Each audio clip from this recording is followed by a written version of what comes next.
Morning, guys. My name is Brian. I'm a biology and chemistry teacher. I run an addiction and recovery blog called the Concrete Confessional Blog, and I have been addicted to benzos and opioids. I have been on and off of those classes of substances for 20 years at this point. Currently tapering off of methadone maintenance, and I have some videos about that process if you're interested in them.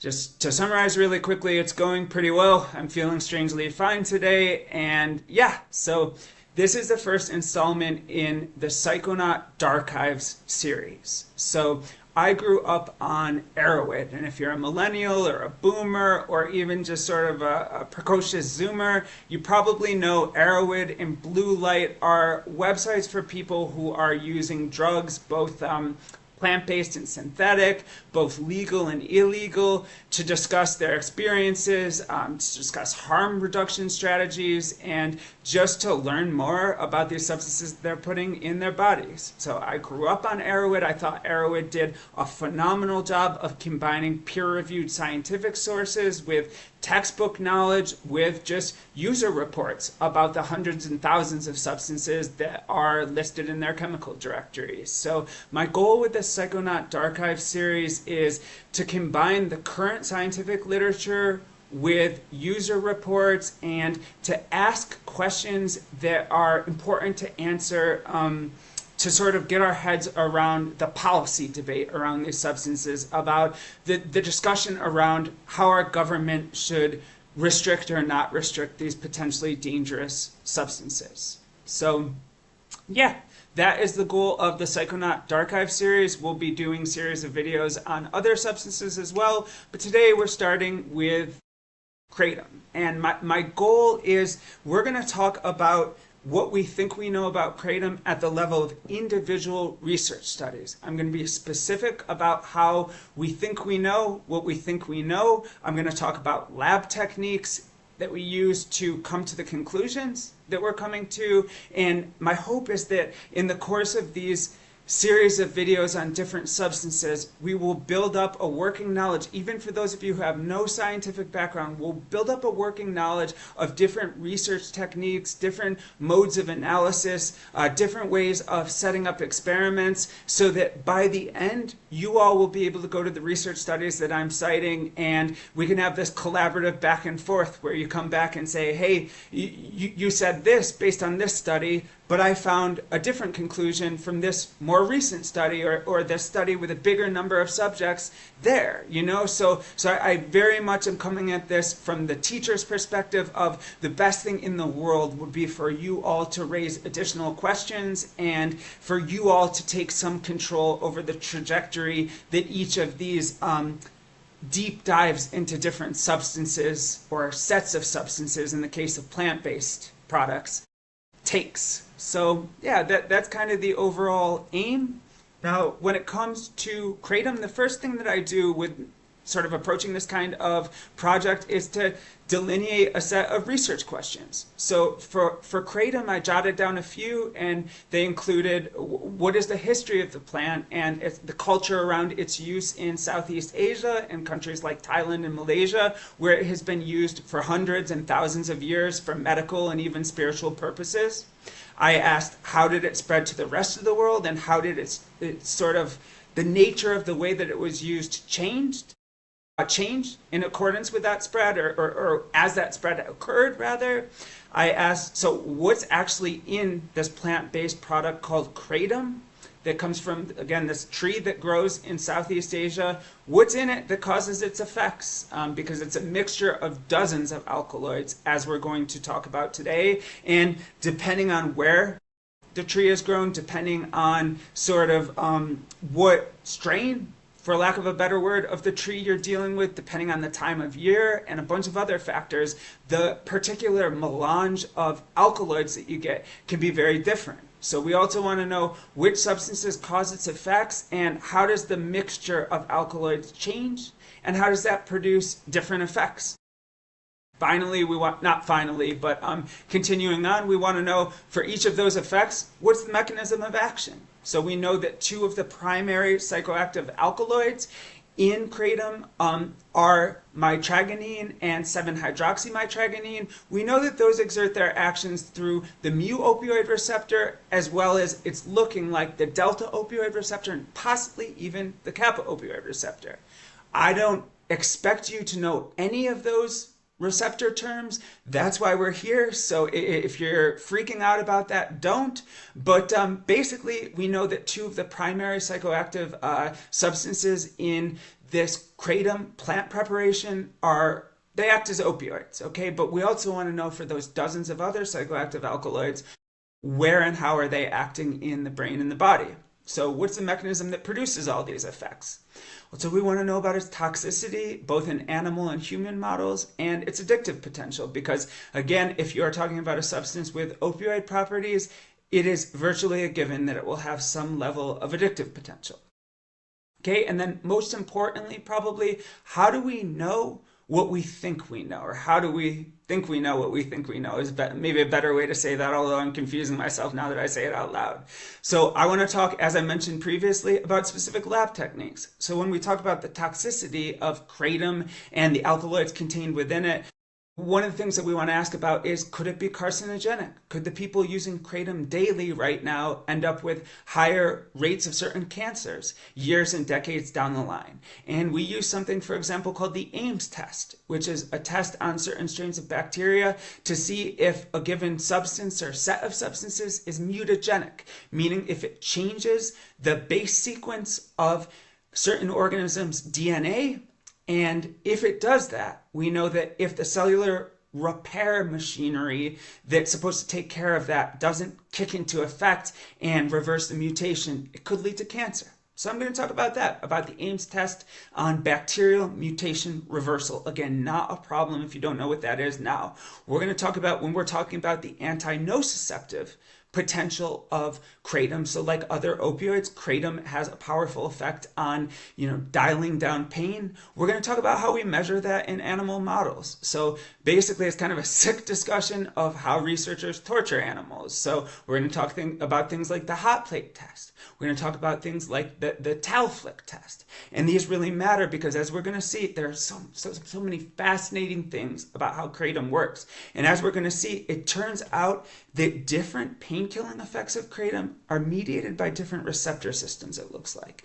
It looks like some of them are mediated by the mu opioid, the more typical opioid receptor system, and the others, or one specific pain-killing effect, is mediated by the delta opioid receptor system. So like really interesting stuff, and we're going to talk about individual studies that support the conclusions that I'm talking about what we think we know.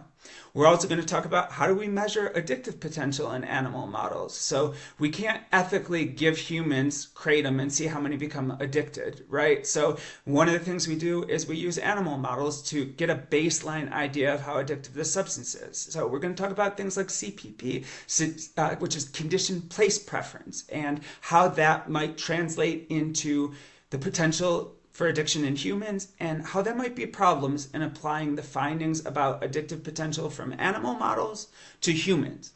I had this Northern Italian cellular physiology professor named Andrea Quaroni.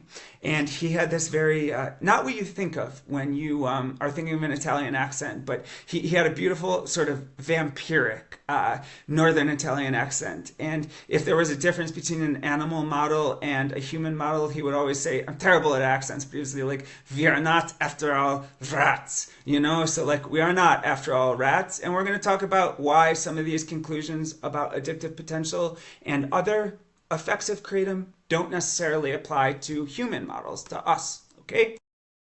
Finally, we are going to talk about, next to last. I keep saying finally. I'm eager to get to the meat and potatoes today, I guess. But next to last, we're going to talk about the difference between what scientific sources tell us and information that I'm getting from what I'll call like holistic healing sources, from plant-based healing sources, from maybe even like folkloric healing sources. Again, kratom has been used for hundreds and thousands of years. There is a massive body of knowledge outside of the modern scientific system. And I think it's just arrogant and foolish to ignore all of that wisdom just because it's not, within the sort of well delineated or maybe not so well delineated bounds of modern science. So we're going to contrast what we think we know from science versus what we think we know from other sources of knowledge. And they're both important, and they complement and in most cases reinforce each other. So finally, and arguably most importantly, we're going to talk about the practical implications of all of this. We're going to talk about the legality of Kratom, which is shifting rapidly all around the world. Again, several states in the US have outlawed it. They've banned it entirely. They've banned its active psychoactive alkaloids as well. There have been efforts to schedule it as a Schedule I substance federally in the US, which means that it has no recognized medical potential and it can't be used for any purpose. It is illegal to possess, use, etc. So we're going to talk about policy. And I am not going to do the YouTuber terminal both sides ism. I'm going to come in firmly on one side or the other and tell you guys why I believe so strongly whether we should or shouldn't restrict it in certain ways. Okay, so we're going to talk about, it's really interesting because Kratom is, right now it's typically sold as an extract, as a supplement in the US. And there are huge problems with our supplement industry, really dishonest advertising policies, and because they're not regulated in the same way that medical products are, we know Big Pharma gets away with a lot, don't get me wrong, but in the supplement industry, their shills can be even worse. It seems like every other podcaster I listen to these days is advertising supplements that might very well be helpful to certain people under certain conditions if they actually have what they say they're going to have in them, these products. But most of the time, the way they advertise the benefits is extremely manipulative. And I'm going to talk about how Kratom is sort of a good case study of that. I'm also going to talk about how the war on drugs, we're sort of in the US, in the Western world in general, we're so focused on our own pain.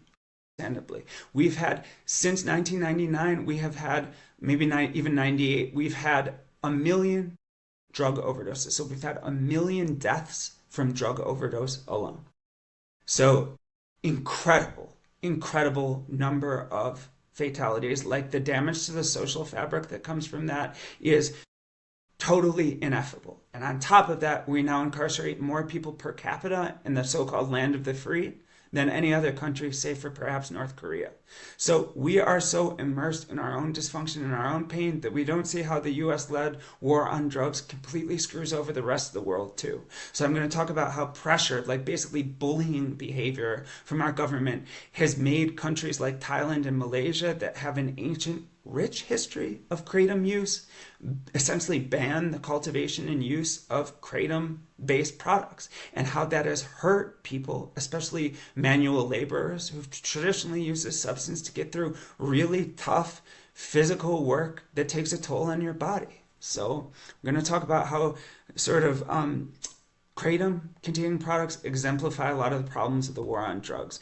Also, we're going to talk about fascinating, again, sometimes time is a flat circle. We're going to talk about how the problems we're having now, the debates around Kratom, it's performing a very similar societal role to what it played in China, Thailand, Malaysia, during the Opium Wars in the middle of the 1800s. So we're going to talk about the war on drugs and how what we're seeing now is really just a recapitulation in some ways of what happened during the Opium Wars, and specifically in Southeast Asian countries where Kratom was being used for pain management and other purposes. So finally, we're going to talk about how this war on drug stuff ties in with the progression of modern chemistry. And by that, I mean like the shift from relatively weak or of moderate strength plant-based substances that were balanced, that contain multiple alkaloids, to the modern single agent, highly potent synthetic substances that we've started to favor. So the comparison in this context would be, the shift from opium and kratom to the highly potent fentanyl, which, it can kill you if you're opioid naive, in doses that are measured in the millions of a gram range. So we went from chewing leaves the size of my hand to millions of a gram of a substance so potent that it can kill you in those dosages at that order of magnitude. So we're going to talk about how that progression from plant-based medicines that had rich cultural traditions of how they were used, progressing to these highly potent single synthetic substances being used for medical purposes and being favored for medical purposes, when a lot of times they are actually they are of only short-term benefit and they can harm as much as they hurt.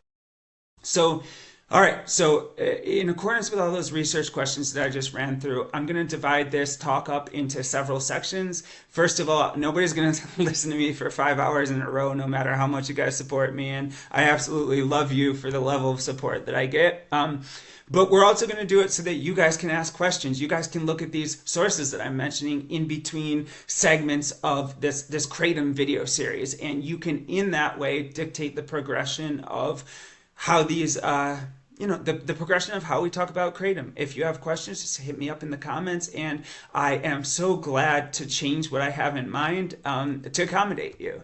But what I have in mind, again, is starting today with an overview of Kratom, of its history and culture, what we call its ethnobotany. Talk about what we're going to sort of do an overview of today is what substances in Kratom are psychoactive and are actually producing its effects. Also, what effects does it have on other systems? So outside of its effects on the brain, what effects does it have on different systems in the body? So we're going to review all of that today. Then next session, we're going to get into the pharmacology and the pharmacokinetics of these psychoactive alkaloids that we're identifying later on in this video today. So basically, like when we talk about pharmacokinetics, it means like, how does our body metabolize these substances? How long does it take for them to be metabolized by the liver and then oftentimes removed by the kidney? What sets of enzymes are involved in that? How can other physiological circumstances affect the clearance of these drugs? So for example, how can other psychoactive compounds sort of speed or slow down the clearance of these psychoactive alkaloids from Kratom? Okay. We're also going to talk about, again, the pharmacology of these psychoactive alkaloids from Kratom, which means what receptors do they act at? At the cellular level, what happens when the psychoactive alkaloids bind to those receptors? What changes within the cell to produce the effects? And again, I really want to stress there will be plenty of explication. You do not need to come into this with any background knowledge. Like, this is not for people who have, it's what you'll find this, I have no doubt, very interesting and be able to ask very intriguing questions. If you have like a master's degree or a doctoral degree, you'll probably be able to help direct the discussion and tell me where to look, but I'm not presuming any background, and I really care about this being accessible to anyone with just a middle school or high school level of biological and chemical knowledge. So after that bit on the pharmacology and pharmacokinetics of the active compounds in Kratom, we're going to go into the physiology of Kratom. So its anti-nociceptive effects, meaning its pain-killing effects, its anti-inflammatory effects, its effects on the gastrointestinal system, so on our digestion, and then its effects on other physiologic systems, and of course the neurophysiology. How does it affect not only our brain and our central nervous system, but also our peripheral nervous system? Because Kratom is a fascinating set of compounds. It has effects that often seem to be contradictory, that are very subtle, that shift depending on who is using this melange of psychoactive and psychoactive substances, as well as substances that affect different bodily systems. So it's a really, really cool, I promise you, intriguing discussion around the physiology of Kratom.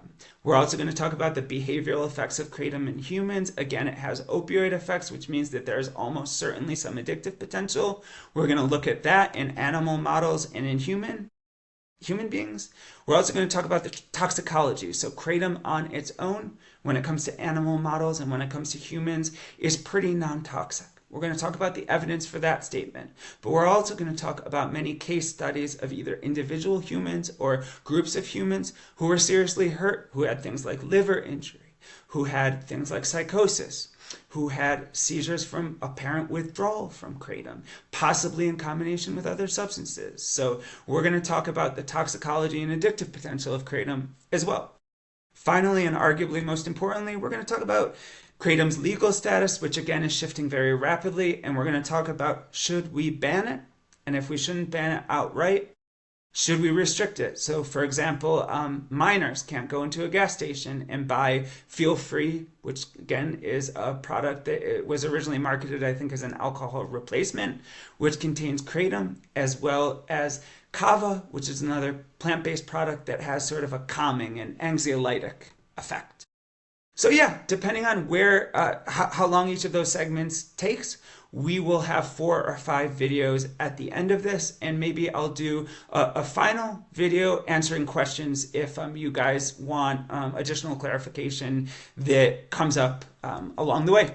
So without further ado, let's say green is gold and get into it, okay? So kratom, again, it's a plant-based product, and it comes from a tree that grows in Southeast Asia, and that tree's scientific name is Mitragyna speciosa.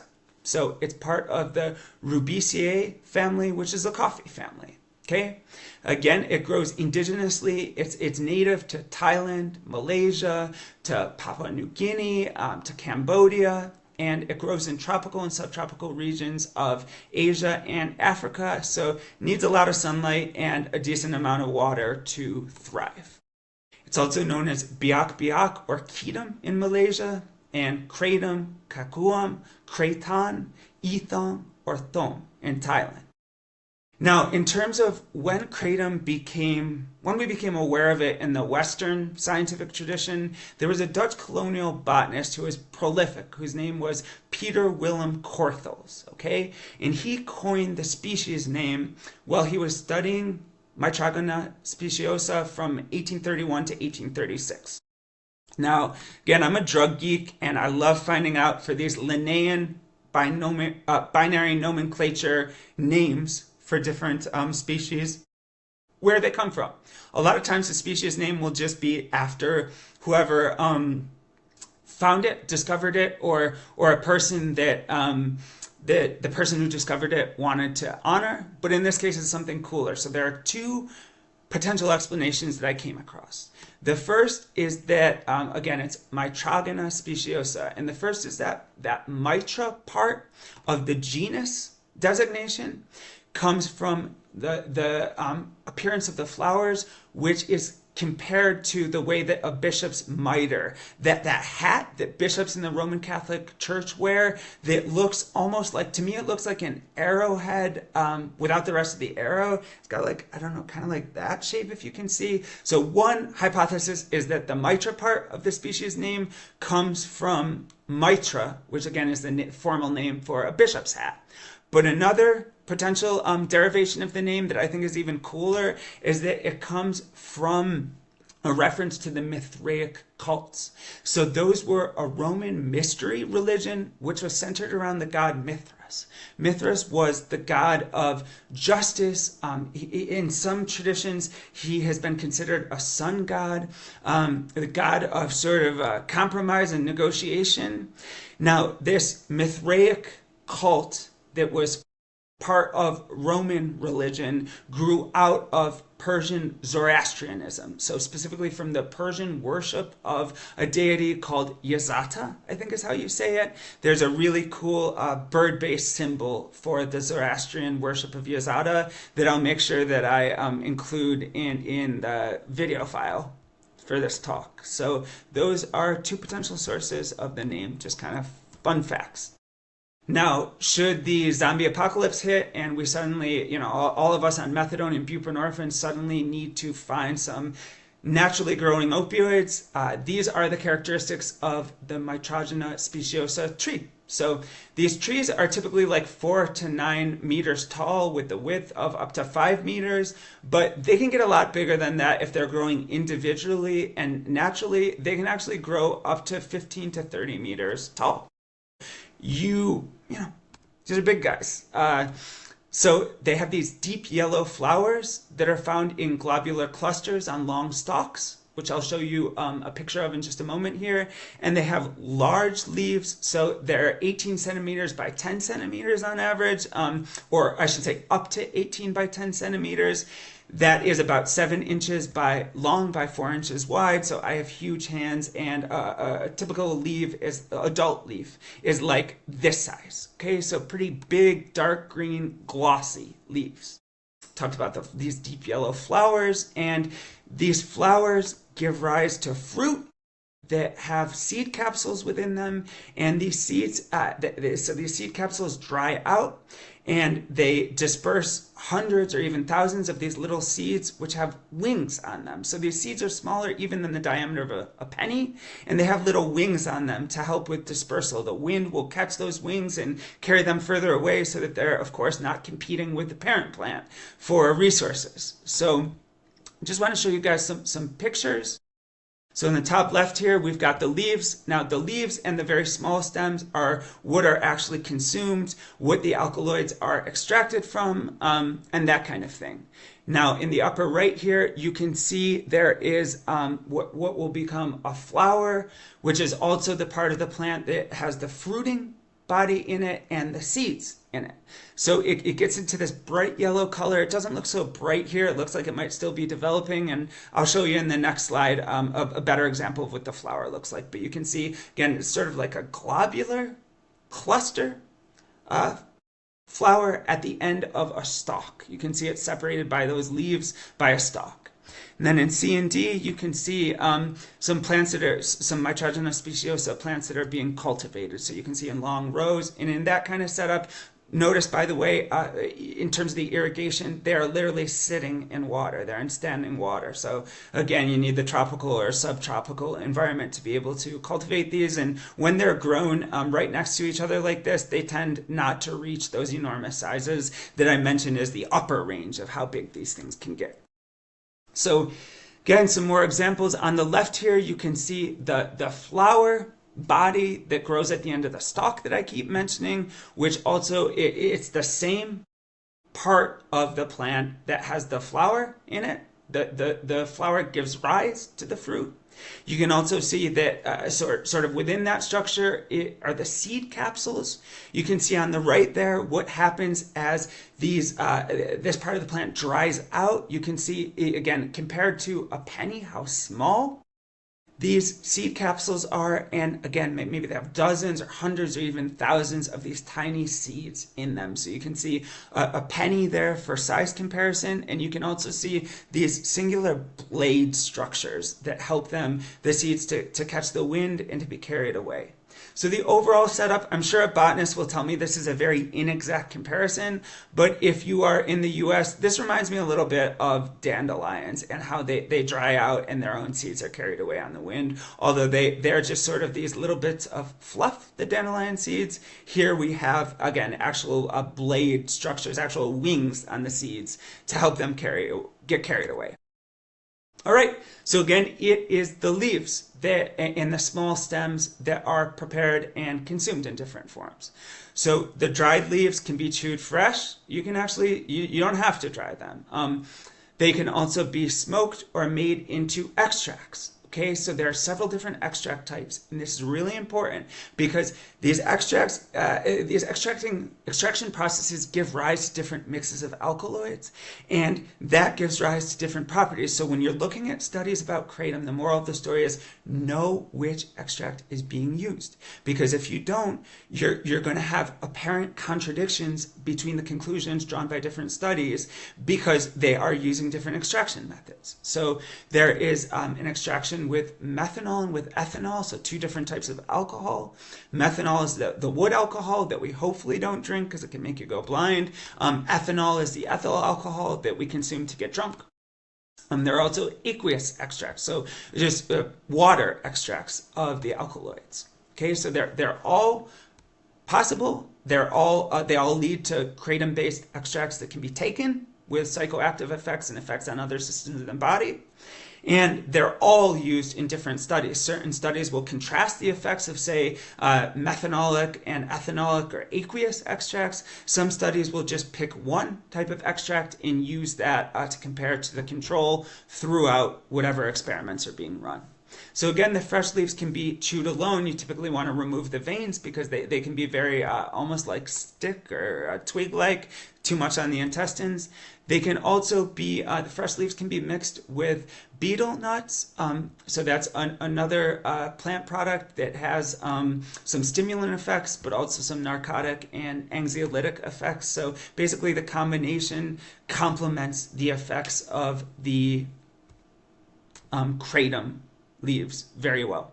Okay, so if you are using the dried leaves or the fresh leaves, probably more so the dried leaves because they lose the water content, it's really important that you, and again, I'm not recommending that you consume it, but if you do consume it in this way, you need to add salt. The reason why is you need that salt to draw water out of the intestinal cells or you'll become very constipated. Any substance that acts on the mu-opioid receptors is going to produce significant constipation. We use, if you think of Imodium, that over-the-counter antidiarrheal product, that is simply an opioid that doesn't cross the blood-brain barrier very effectively. So if you've got a substance that affects mu-opioid receptors, it's going to produce constipation, and you've got to somehow counteract that. So the traditional way of counteracting that was with salt. Salt is what's called an osmotic laxative because your intestinal cells can't pick, if you use enough salt, they can't transport all of the salt across their own semi-permeable membranes. So the salt gets left in the intestinal lumen, the empty part in the middle of the intestines that our food passes through, right? And the salt being left there draws water out of the intestines so that, you don't get very dried out, compacted feces. Okay? So just kind of a fun fact. So one interesting that I saw from some of the, like the herbal or plant-based medicine sources that I came across was that different sort of appearances of the kratom leaves correlate with different properties. So, for example, the red-veined strains are typically associated with that relaxation and that physical relief. So more of those narcotic, those opioid, or those anxiolytic, those anti-anxiety effects, whereas the green-veined leaves have sort of a balanced effect, and the white-veined strains are more stimulant, stimulant-based. So it seems to be there's a correlation between what the leaves look like and which set of effects are most pronounced, which is really cool and useful. So you can consume kratom products any way you can take a drug. Basically, you can consume the kratom, the plant-based products, as well as the psychoactive alkaloids that are extracted, such as the mitragynine and the 7-hydroxy mitragynine. Okay, so again, these kratom products can be powdered and then brewed with hot water, okay, and drank as a tea. Usually you'll add some lemon because the acidity from the lemon helps to extract the psychoactive and somatically active alkaloids. You'll also probably want to add honey or sugar because it's apparently typically a very bitter set of alkaloids. Now, there is a Malaysian product that I came across which is really cool, and it's called Madatin. Now that's when they boil dried powdered leaves from M. speciosa. So they have boiled these kratom leaves into a syrup. They mix that with the finely chopped leaves of the pallas palm, and they make it into pills, which they then smoke using a bamboo pipe. So you can smoke kratom-based products. That's one way of doing so. Okay, so again, more on the preparation and traditional consumption of kratom-based products. So in southern Thailand and northern Malaysia, there's a really ancient tradition, again, hundreds, probably thousands of years, of taking kratom as a medicinal plant. So it was used in the same tradition as some other plant-based psychoactive substances such as khat, which has cathinones in it, so stimulants in it, and coca. So, for millennia, people in South America would chew coca leaves to get those stimulant effects from the alkaloids contained therein. So there's that kind of vibe around the traditional use of kratom as a medicinal plant. So even into the 1900s and the 1800s, it wasn't really considered drug use to use kratom exactly, okay, because of this medicinal tradition. However, as we're going to talk about, in recent years in southern Thailand and other areas of Southeast Asia, the use of kratom, especially as we've gotten more potent kratom extracts, it's become more recreational for a lot of users. Now, there have also been new preparations containing kratom that are significantly more dangerous than traditional kratom preparations. So, for example, in southern Thailand, there's this homemade cocktail that is served ice cold. It's called 4x100, and it became popular originally as an alcohol substitute in young Muslim people. So this 4x100 cocktail contains kratom leaves, it contains a caffeine containing soft drink, and then it contains either codeine or diphenhydramine, a Benadryl containing cough syrup, as well as the fourth ingredient is variable, but it is either an anxiolytic, so an anti-anxiety compound, like say a benzo, or an antidepressant, or an analgesic, another type of painkiller.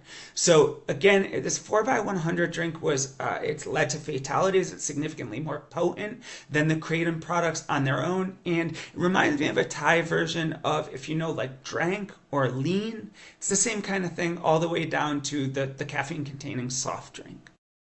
Okay, so there are two caveats that I noticed as sort of patterns across all of these studies and in personal narratives that I read about kratom use, okay? The first kratom is that today, the first caveat is that today, almost all the kratom being consumed in the US and the rest of the Western world is in the form of potent extracts. You know, we like our drugs strong in the Western world, and nowhere more so than the United States. We are, as a people, fiends, okay? And I say that lovingly, but also with a nod toward the dangerousness of that, okay?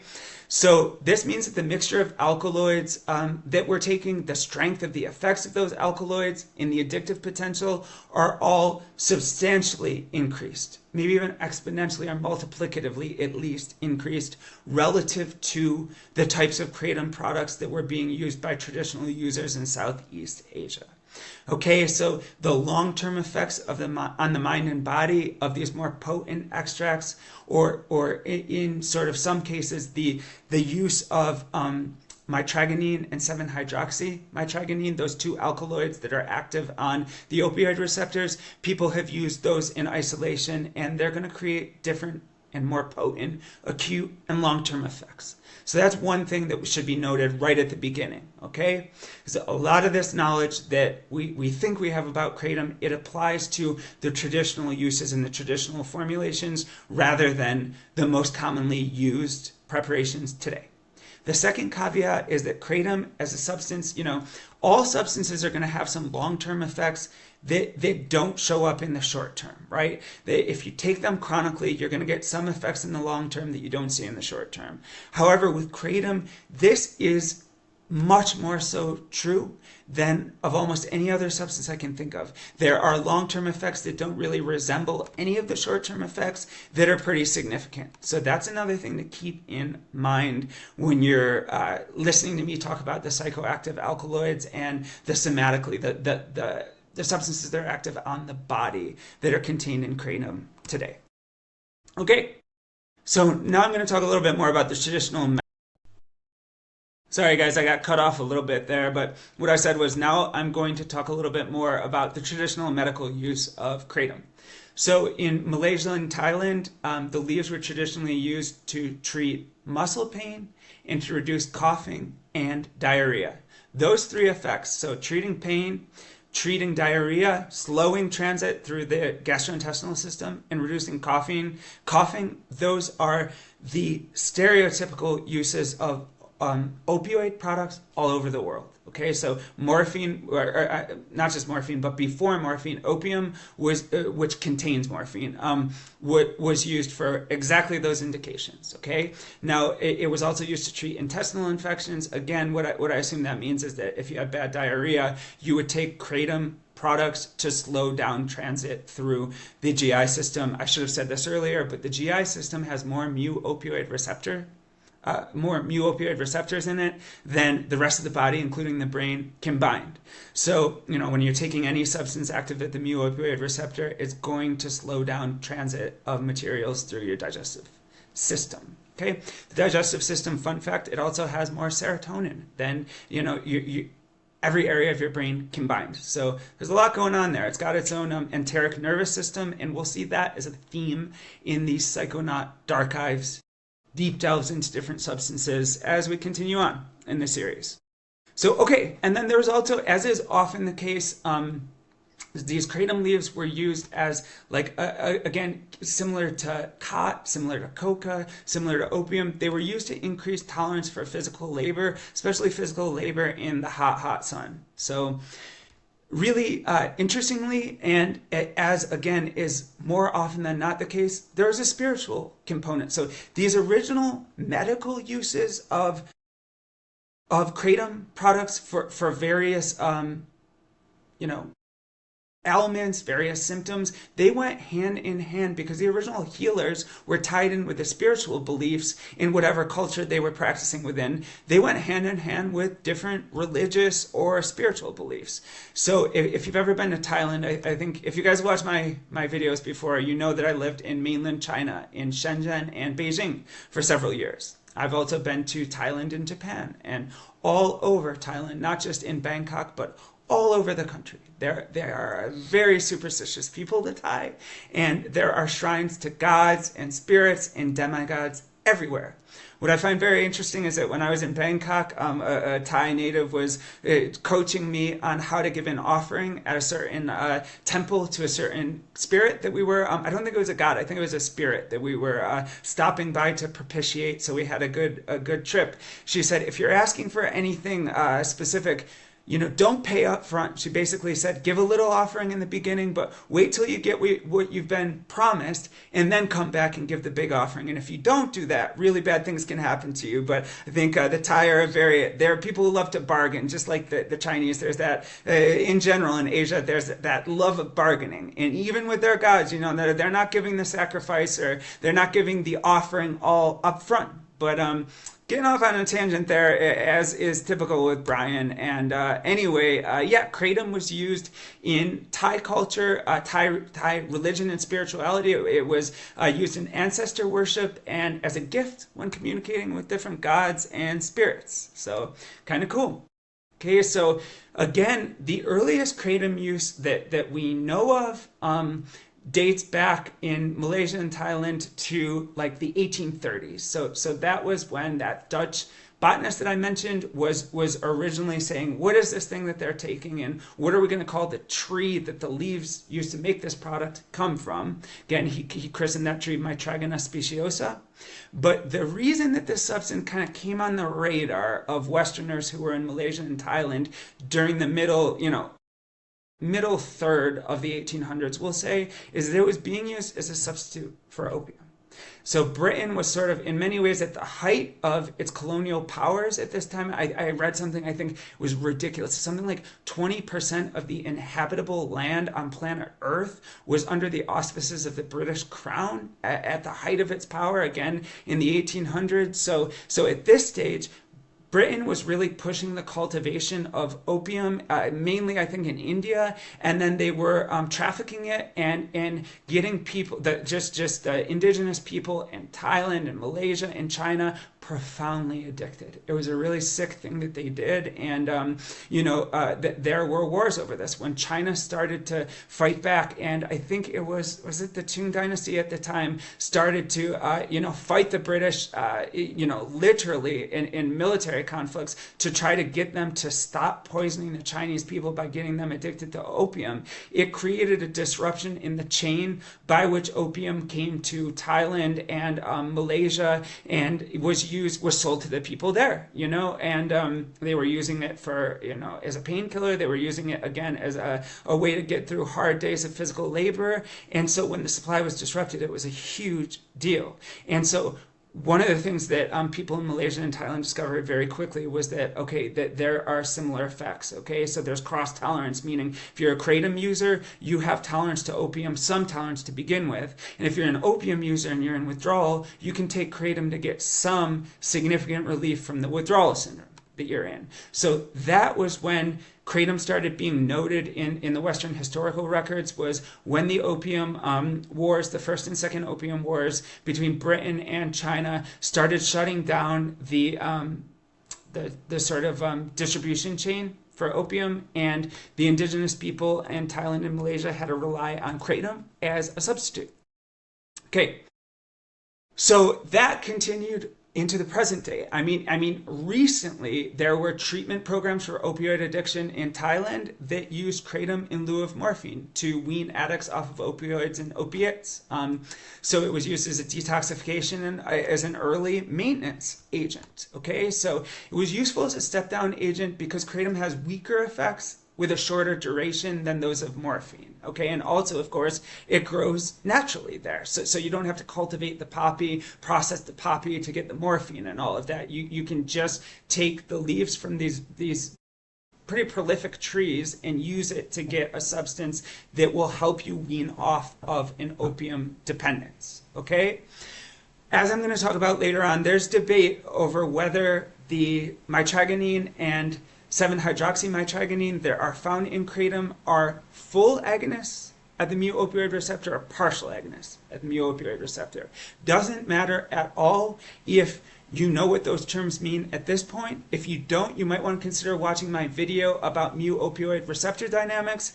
But even if you don't get to that video, I'll explain it in the subsequent videos on the pharmacology and physiology of the kratom alkaloids, okay? But there's some debate basically over how strong of an opioid these alkaloids in kratom that stimulate the mu-opioid receptor are. But whether it's whether they're full agonists or partial agonists, they are weaker than the traditional opioids like morphine, heroin, and that kind of substance. So they could be used to taper down and to wean off, and they could be used as a form of maintenance.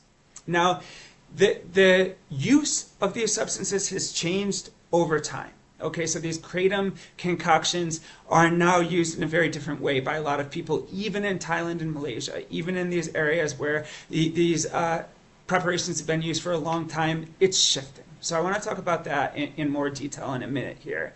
But basically, the findings of people who studied kratom use in Thailand and Malaysia during the early 1900s and the late 1800s were that mainly kratom was taken to increase physical endurance. So one theme of kratom is if you take the extracts at a fairly low dosage, not very frequently, they have a very distinct stimulant type effect. So for example, there are these three-wheeled motorized taxis in Thailand, and the operators of those taxis they have incredibly hectic lives. They work long shifts, and there's a physical toll that the job takes on them, even though again they're motorized. And those motorized taxi drivers, they use kratom products as an amphetamine substitute in Thailand.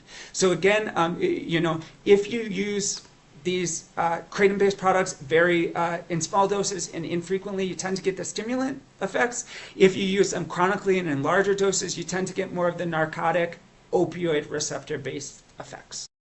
So the more depressant effects, the ones that slow you down physically and mentally.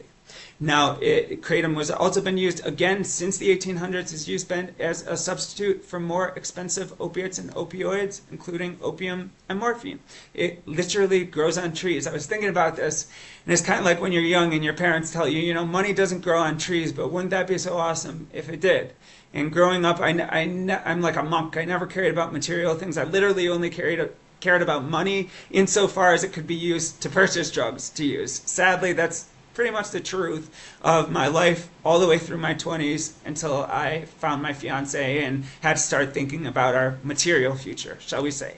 But anyway, it's kind of like, well, money doesn't grow on trees, but it's kind of like buprenorphine, like Suboxone grows on trees for these Southeast Asian people, right? Like they could literally go into their backyard, find a wild Mitragyna speciosa individual and take a bunch of leaves from it and get themselves out of withdrawal.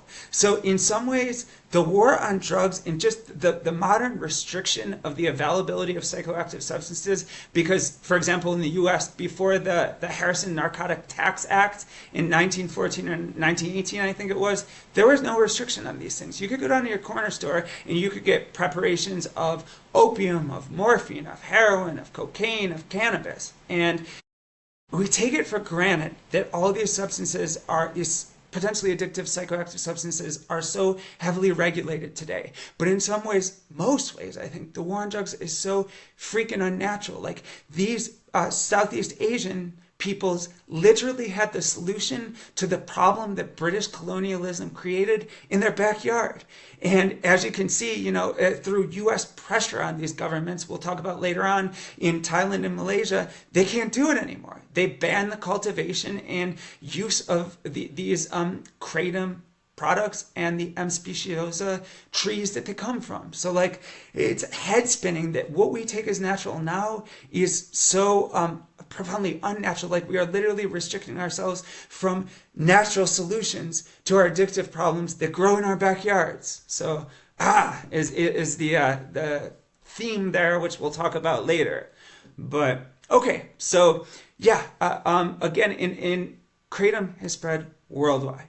Now, we're not mainly using it in the US and the rest of the West to increase physical endurance these days. Mainly it's used for self-treatment for opioid withdrawal, for alcohol withdrawal. I'm going to talk more about that later because there does appear to be some evidence that kratom has compounds in it could be useful for alcohol withdrawal. We're also using it for chronic pain. I mean, it's become so hard to get prescription opioids in the US, particularly for longer than the short term. I think overall that's a good thing. But there's no question that for some people who are already dependent on opioids for chronic pain, it is torture to make them stop taking them. And many of these individuals seem to be coming across kratom as not an ideal solution, but a better solution than what they can't get, what they can get without a doctor's support. Let's put it that way. All right. So again, talking about modern use in Thailand or around the world, just sort of an overview. As of 2007, kratom was the most popular illicit substance in Thailand. It's between 2.3 and 4.9% of Thai high school students had tried it between 2002 and 2004. It's widely used in Europe and the US. As I just touched on, one preparation is Feel Free, which we've got a lot of panic videos around. Feel Free is a product that can be purchased in some corner stores and apparently some gas stations, which combines kratom alkaloids with kava, which again is another plant that has psychoactive alkaloids. There's also a product called Krypton. Now, Krypton users tested positive for an active metabolite of tramadol called O-desmethyltramadol. Now that is regulated in the US and virtually every other country. It's not naturally coming from the kratom product. It's added for a more powerful opioid effect. It reminds me, there was this product maybe 15 years ago called, I think it was Herbal Buddha or Herbal Zen. And there were all these reviews online. I was reading them and it was like, this is the real deal. Like, I can't believe that this is a plant-based product. Like, trust me, if you need benzos for your anxiety, get this stuff. Like, it is not just the next best thing, like it might even be better. Well, it turns out eventually someone finally analyzed this stuff in a lab and it just had diazepam, it had Valium in it. So like Herbal Buddha was not very herbal. It had a synthetic benzo in it. Anyway, Krypton kind of reminds me of that. There's a pretty potent active metabolite of tramadol in it in addition to these kratom alkaloids. So, okay, we're going to talk later on about the ramifications of the criminalization of kratom use in Thailand, Malaysia, the rest of Southeast Asia, and the rest of the world. But for now, I want to talk about two studies of kratom users in Thailand and Malaysia. So there was a 1975 study of 30 Thai kratom users, and this study took place over 5 years, and one of the scientists, whose name was Sawanler, talked to them about their motivations, what it felt like to take the substance, how their families and communities reacted to it, and that kind of thing. So this study found that most of the Thai kratom users were older, married men. They reported stimulant effects about 5 to 10 minutes after chewing the leaves, which was how most of them used the kratom, and that these effects lasted about 1 to 1.5 hours. Later on, when we go into the pharmacology and the pharmacokinetics, you're going to see that 1.5 hours is sort of an average of the sort of duration of effects, or the half-life, in a lot of studies that have tried to determine that for kratom extracts. Okay, and these Thai users reported, again, their main motivation was work output, tolerance of hot sunlight, and just being able to get through their days. So that's a snapshot in 1975 of 30 Thai kratom users, for what that's worth. Now, there's also a study, this happened later on in Malaysia, and they were investigating kratom use among 136 users in Malaysia. Now, what's interesting is that, just as a side note, there are gender differences. In the Southeast Asian cultures, again, kratom use was not only tolerated, but not really seen as a form of drug use. It was more like sort of herbal medicine or something like that. That was true for men. For women, my understanding is in both of those cultures, it was much more frowned upon, I guess, is a petite, demure, little stereotypical, perfect Asian woman. You weren't supposed to be affected by anything mind-altering, at least not kratom. So interesting little footnote there. But again, for men in Malaysia, most of them were using it to work harder and support their family at a higher level. And perhaps because of that, they weren't judged harshly or at all. They weren't viewed as like drug addicts, and their use of kratom wasn't viewed as a barrier to a productive, responsible life. Now, this survey again, or the study of 136 Malaysian kratom users, found that they were relatively old, especially relative to the populations using other psychoactive drugs. So the mean age was 38.7 years. They were almost 40 years old on average. Now, about 77% of them did have previous drug use history. Sorry guys, just needed a water break there. My voice is going a little hoarse. Okay, so with this study, again, we're talking about a study of 136 kratom users in Malaysia. What it found was that long-term consumers, so that was defined as more than 2 years of regular use, they had higher odds of being married, of consuming more than the average 3 glasses of kratom a day, and of reporting better appetite. Short-term users, by contrast, who had been using for fewer than 2 years, they had higher odds of having ever used heroin, of testing positive for heroin in a urine sample, and of using kratom to reduce addiction to other drugs. Now, both short and long-term consumers reported that they used kratom in order to reduce their intake of more expensive opiates, to manage withdrawal symptoms, and also because it was cheaper than heroin. So only very few consumers, so 5.6 to 12.5%, reported euphoria as a reason, so really positive high feelings as their reason for using kratom. Again, their major self-perceived benefits were that the drug helped them to work harder. That was 76.6 to 87.5% of users. That it made them more active. That was 76.6 to 86.1% of users. That it increased their sexual desire. Very interesting. That was 73.4 to 84.7% of users, because typically you don't see that with substances that are acting or having most of their effects through the mu opioid receptor system. Like, people are different, but in men in particular, there's the infamous dope dick. How do I explain that in a YouTube acceptable way? So you can maybe point, but it's difficult to shoot, if you can even point. So not typically like an aphrodisiac for men, opioid or opiate substances. And even for women, it tends to dry you out, and it can make you itchy. It can make for an unpleasant sexual experience. It's really interesting to me that the men reported that. Now, they also reported, again, the longer term users reported an increase in appetite. 57.8 to 77.8% said that was something that they experienced. This is a hodgepodge of conclusions that can mean a lot of different things. One of the preliminary conclusions you might be able to draw from this is that the ones who are using it for 2 years or longer were mostly using it to get off of other opioids, and that's why they were less likely to test positive for heroin and other illicit opioids that they said were more expensive. So these users were using it as they were using the kratom as kind of an off-ramp from opioid addiction. So again, something very similar to opioid maintenance with buprenorphine and methadone and that kind of thing. Really interesting in terms of the reduction in appetite suppression over time. It's probably just you're getting tolerance to the effects of the drug, so you're able to function more normally, once your system has gotten used to it.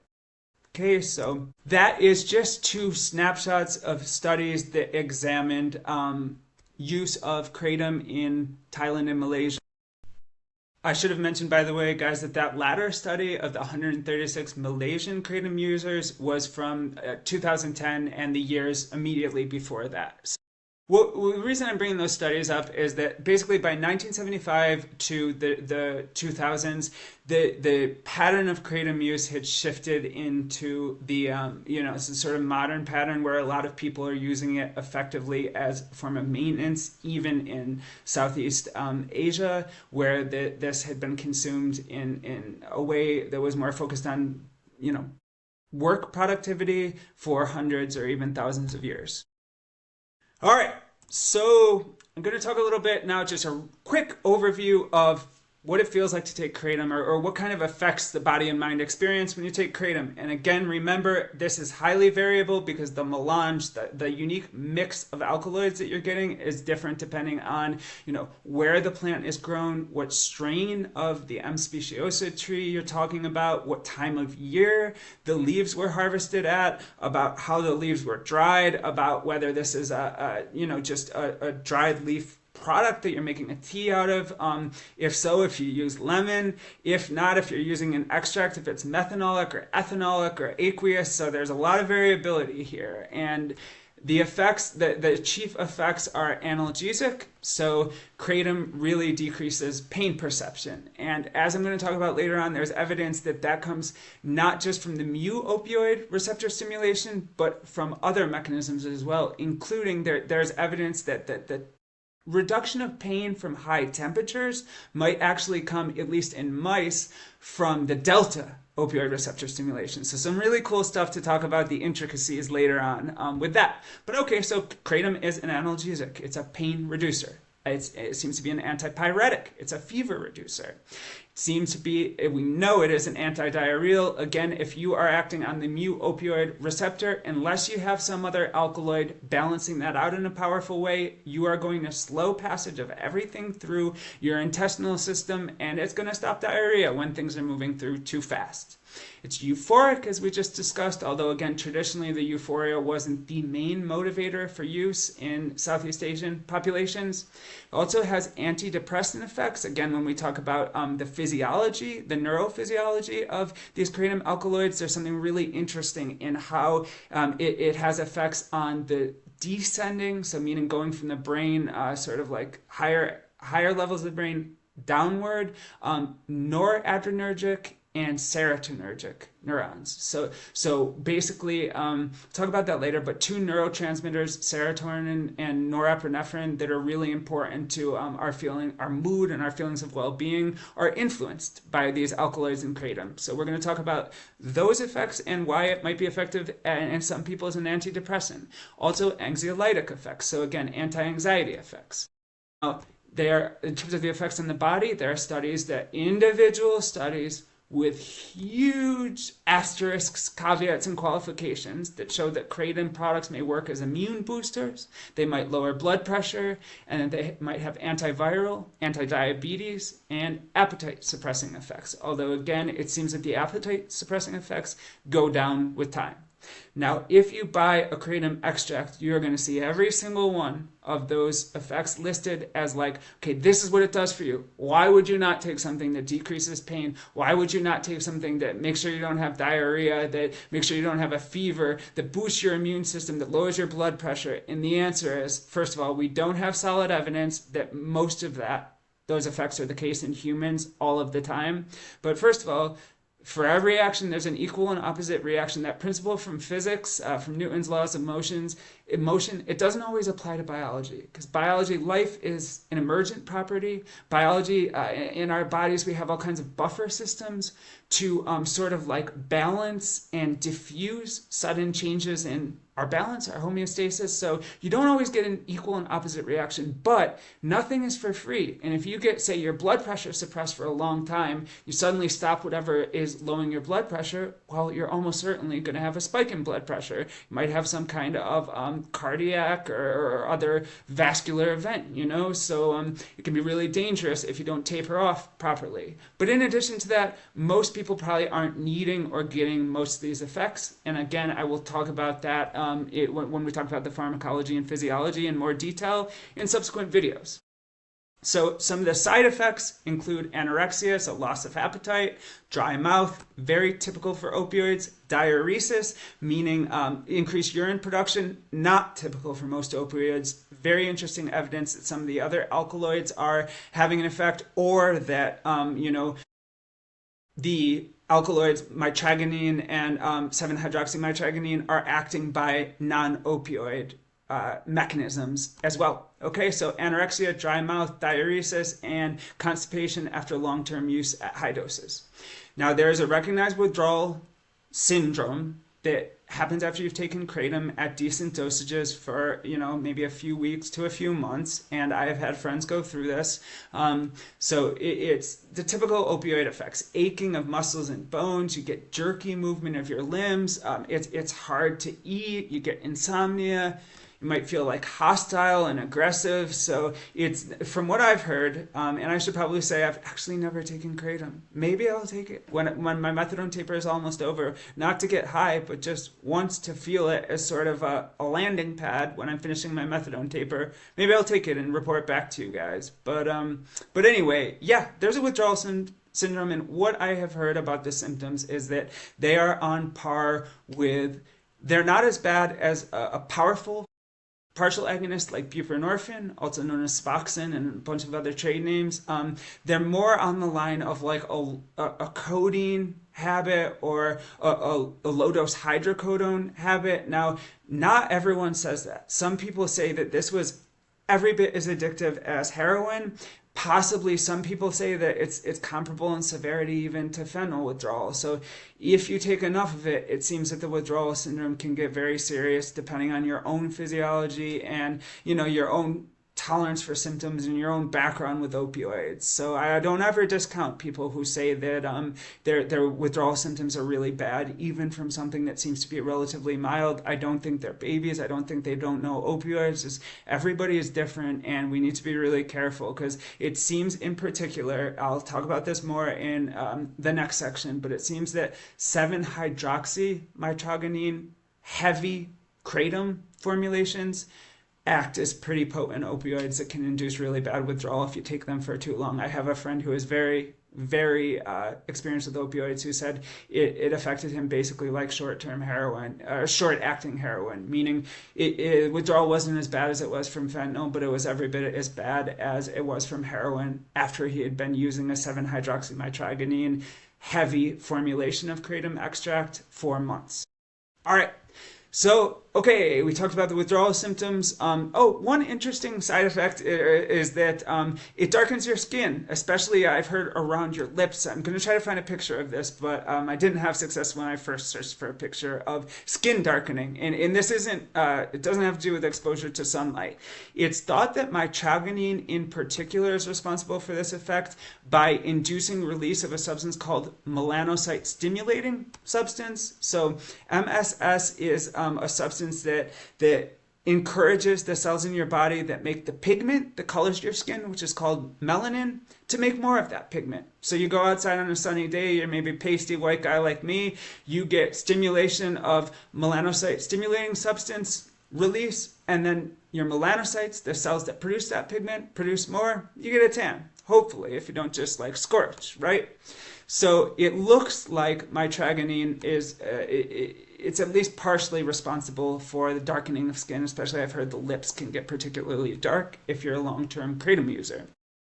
In these studies from 1932 and 1975, including the one that we just discussed from 1975 of the 30 Thai users, there seemed to be a physical like a phenotype, what biologists call a phenotype, a set of physical characteristics that long-term kratom users shared. So the scientists who did these studies characterized the long-term kratom users as thin with distended stomachs. Okay, so that can indicate different things. It can indicate liver and possibly, damage to the liver and spleen.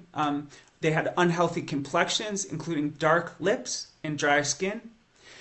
All right, and so basically they looked small and worn down and unhealthy, okay, in some specific ways that I just discussed. I want to remind you guys, though, especially when we're talking about the 1930s and the 1970s, who would have been taking kratom long term? Well, we already answered that question. It would have been people with incredibly hard lives that typically involved physical labor for long hours in the extremely taxing, warm, sunny conditions. These were people who oftentimes had abused other opioids, and many of them, I didn't mention this, but in these studies, many of them had alcohol problems as well. They tended to go hand in hand in some proportion of kratom users, although, again, some people took kratom to help them drink less, okay, or to eliminate alcohol entirely. So remember, when we're reading we got to read the conclusions in context. And I don't think that the fact that these users had these physical similarities meant that kratom was necessarily causing them, aside from the skin darkening, which seems to be, that seems to be something we have a mechanism for mitragynine producing. Those other effects probably have a lot to do with, again, long, hard lives of physical labor without adequate nutrition and in the hot sun in a way that took a toll on their bodies, combined with alcohol use and use of other substances that would also take a toll on someone's body and appearance long term. Remember, these people were probably treating their own chronic pain, some of them. That chronic pain was from a lot of times disease processes that might not even have been diagnosed. So they might have looked so worn down because they had, a lot of these people didn't have money to go to a knowledgeable doctor. So they had chronic and acute diseases that contributed to this sort of wasted appearance. So again, you got to really look at these. One of the themes of this Psychonaut Darkive series will be, we got to look at the studies in their cultural and historical context. All right, so I'd like to run through a summary of Erowid accounts of what it feels like to take kratom, right? Everybody who hasn't taken it is probably intrigued by this. So I'm just going to read a couple of sentences from a few people who took kratom. Most of these people had, pretty extensive psychoactive substance experience, as you'll see.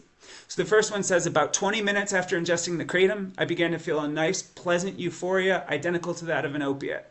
I did notice the simultaneous stimulant-depressant effect like I noticed in hydrocodone or oxycodone.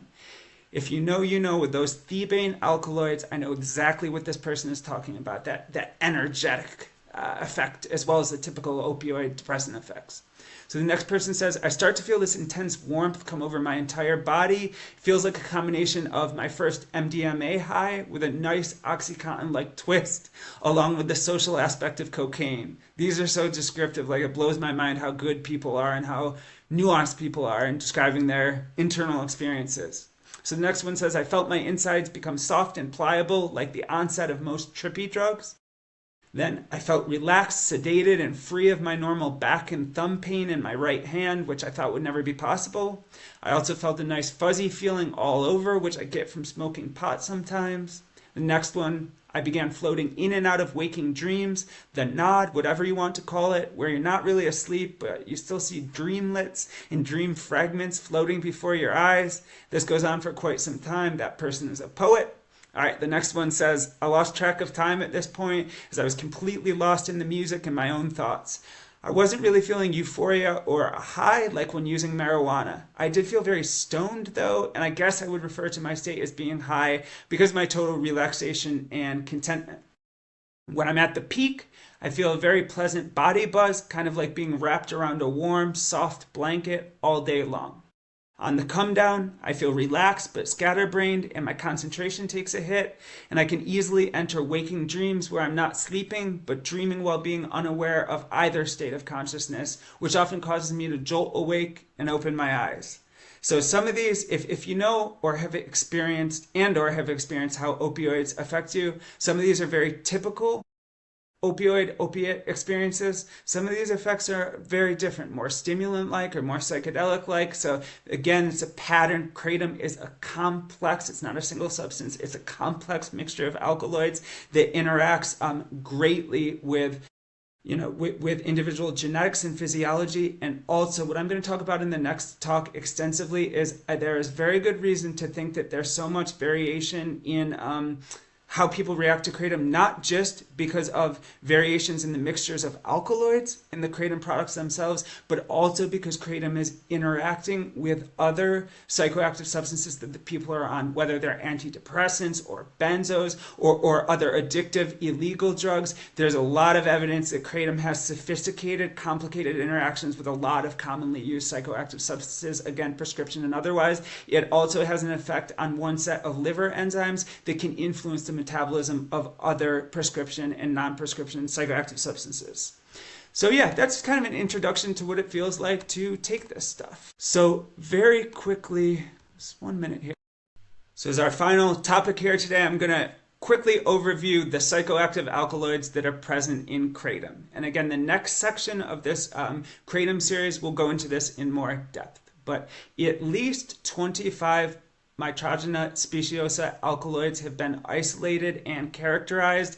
In fact, it's more than 25. Like I have read 40, I have read 55. There are a lot of psychoactive alkaloids in the plant, as well as alkaloids that affect other bodily systems. So everything from from white and red blood cells to like we talked about, liver and kidney cells, and almost every system can be influenced by some chemical that's found in some speciosa alkaloids. Again, in terms of the characterization of them, we'll go into more detail in next talk. Alkaloid content, as I mentioned a couple of times, it varies according to the strain of the tree, the geographical region, the season even, when the leaves are harvested, and how the leaves are processed, okay? Now, the main indole alkaloids are mitragynine and its analogs, speciogenine, phenanthine, and speciosiliatine. Okay, so doesn't mean anything, just to try to familiarize you with those names.